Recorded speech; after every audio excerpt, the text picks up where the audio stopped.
Bagaimana pengaruhnya bagi tubuh jika kurang tidur? Wah ini gue banget juga ini Bu Aisyah. Gimana Bu? Apalagi Ini Ramadan ya. pertanyaan Kalau Ramadan sama nih. yang masuk. Monggo Ibu. Masya Allah ya. Baik. Ini kurang tidur ini. Tapi ya memang ibu-ibu nih pasti selalu kurang tidur. Ya, ibu-ibu saja ya waktu tidur itu otaknya nggak tidur memang. Ya, jadi ada penelitian bahwa kalau bapak-bapak tidur, ya itu sarafnya di otak itu listriknya di otak off 70%. Bapak-bapak laki-laki, ya. Mulai dari sudah akil balik ke sampai tua ya. Perempuan sewaktu dia tidur 90% aktivitas listrik otaknya on 90%. Banyak banget. Ya, on lagi. Tadi kalau bapak-bapak off 70%, berarti dia on-nya 30%. Perempuan waktu istirahat on yang 90%, off-nya 10%. Ya. Sehingga kita tidur, perempuan tidur, itu masih dengar suara sekeliling. Masih dengar itu. Tapi itulah karunia Allah untuk pada kita perempuan, karena perempuan tetap diminta untuk menjaga apapun pada saat malam hari barangkali atau dadakan anak sakit kah, atau mungkin anak sudah besar tiba-tiba ketok-ketok kamar kita, bapaknya nggak dengar, kita dengar langsung, ya baru ketok satu kali, tok, ya nak, gitu. Kenapa nak? Bu, aku diare bu. Oh astagfirullahaladzim, sebentar, turun lagi ibunya. Ya, apalagi anak waktu kita masih muda, anak masih bayi, ya dia tidurnya di dekat kita, dia punya boxnya di dekat kita yang bangun kan gitu ya. Nah, itulah memang pembagian tugas dari Allah untuk kita perempuan. Aktivitas otaknya perempuan pada saat dia istirahat, dia on 90%. Terkadang kalau kita nggak ngerti ini, lihat suami tidurnya enak banget, itu suka cemburu loh. Ya, kesel. Udah cemburu, kesel. Enak banget sih dia tidurnya, ya Allah gitu ya. Saya juga dulu begitu Bu Ita, ya. Tapi setelah udah ngerti ya, karena itu risetnya juga baru ya, itu langsung ya Allah, masya Allah, ya Allah maha mengatur dan akhirnya ya legowo ya, karena penting sekali pengetahuan ini untuk kita paham bahwa oh, Allah memang menciptakan tuh berbeda, sehingga kita dengan gampangnya legowo. Karena kadang-kadang capeknya kita itu bukan karena kita nggak tidur, kita jengkel sama pasangan hidup yang tidur. Itu capeknya dari situ tuh. Ya, iya karena kesel lihat ke suami, kok dia enak banget sih tidur, gitu ya. Udah kita udah dari tadi, udahlah yang paling banyak kerjaan, gitu. Ya. Bahkan ada penelitian ini ya pakai oleh Profesor Ruben Gur dari University of Pennsylvania apa bahwa laki-laki ini memang butuh tidur. Otak laki-laki kadang-kadang istirahat 70% aktivitas elektriknya mati.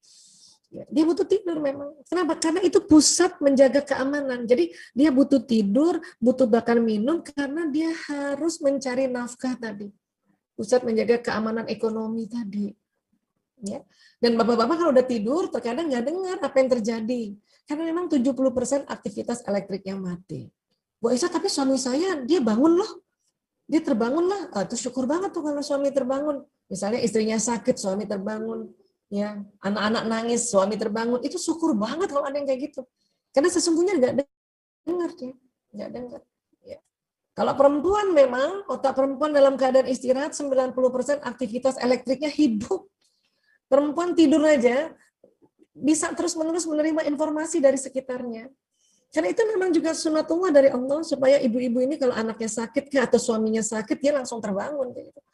Baik anaknya masih kecil ke anaknya sudah balita atau sudah besar ke juga kalau anaknya misalnya ketok-ketok kamar ibunya karena tiba-tiba tengah malam demam, ibunya kan yang bangun. Ibunya langsung bangun kan. Itu memang begitu. Cuman kadang-kadang kita perempuan karena nggak tahu seperti ini, pas kita bangun, kita lihat suami, kok dia nggak bangun ya? Akhirnya kesel sama suami. Jadi sebetulnya perempuan berat ya, beratnya bangun malam itu bukan karena dia bangun karena anaknya membangunkan dia, tapi karena lihat suaminya tertidur bangun. Itu yang kadang-kadang bikin perempuan kesel lagi, cemburu lagi. Dulu saya pernah begitu. Sekali lagi, dulu pernah begini, tapi setelah tahu, ya Allah, ternyata memang dia nggak dengar. Malah kalau misalnya anak-anak masuk kamar ribut, saya langsung bilang, matamu tidur. Ini penting sekali tahu supaya kita menghilangkan kekesalan-kekesalan, karena akhlak ibu-ibu atau akhlak istri itu terkadang ya memburuk kepada suami karena banyak nggak taunya gitu ya. Makanya alhamdulillah sedikit demi sedikit terungkap misteri-misterinya ya. Makanya mudah-mudahan informasi ini bisa menambah kita punya pemahaman bahwa oh memang berbeda antara bapak-bapak dan perempuan dan laki-laki ya. Kurang lebih seperti itu Bu Ita. Assalamualaikum warahmatullahi wabarakatuh. Ibu Luciana yang bertanya. Oh, Bu Luciana. Nah, kalau mau mendoakan kolbu harus menyebut namanya. Bu, terus kita anggota untuk untuk anggota badan yang lain apakah juga seperti itu yang tadi Bu Aisyah ajarkan? Ya. Jadi sebetulnya kalau untuk anggota tubuh kita ya, kita nggak sebut nama kita aja, dia udah jalan. Karena sistem sarafnya langsung nempel dengan organ tubuh. Cuman kalau kita menyebut nama, itu menambah kehusuan kita sebetulnya. Ya, menambah kehusuan kita, ya, karena kan kadang-kadang otak ini harus diajak untuk khusyuk. Ya, ini serius apa nggak serius kan dari omongan itu kan. Ya kan? Nah, makanya biasanya untuk seluruh tubuh pun bisa kita kasih nama, kita berikan ya. Ya Allah, saya kirimkan untuk jantung Aisyah Taimuria binti Dahlan bin Husain. Oh, lengkap banget. Kenapa nama saya harus disebut lengkap? Karena nama Aisyah banyak. Jutaan Aisyah banyak. Mulai dari yang ada teman namanya Aisyah, ada juga kapster salon di sebelah rumah juga Aisyah namanya. Sama yang ditangkap di Kuala Lumpur juga namanya Aisyah. Mana Mbak Indah? Kan ada yang namanya Aisyah ditangkap di Kuala Lumpur kan Mbak. Makanya kenapa harus sebut lengkap? Karena nama ya kadang-kadang bisa lebih dari satu ya. Nah, Mbak Marshallova aja cuma satu kayaknya dia. Ya, nah itu boleh ya sebut. Tapi sekali lagi untuk tubuh sendiri kadang kita nggak sebut nama, dia langsung udah jalan. Ya, misalnya gini, ya Allah perutku ya Allah. Nah itu udah jalan itu. Ya Allah, angkat sakitnya perutku ya Allah. Udah jalan deh, karena sistem sarafnya udah langsung kan. Tapi kalau untuk orang lain, kita memberikan sebuah terapi atau doa pada orang lain itu harus disebut.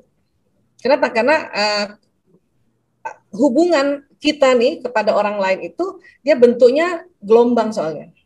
Jadi harus kita sebut, ya Allah, saya kirimkan doa ini untuk suamiku, ya Priyanto bin Sismadi bin Parto Dimulyo. Nah, suami Ibu Isa juga harus disebut lengkap karena nama Priyanto juga banyak.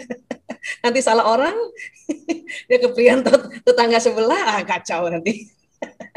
Ya, jadi sekali lagi seperti itu untuk menambah kehusuan kalau untuk badan kita.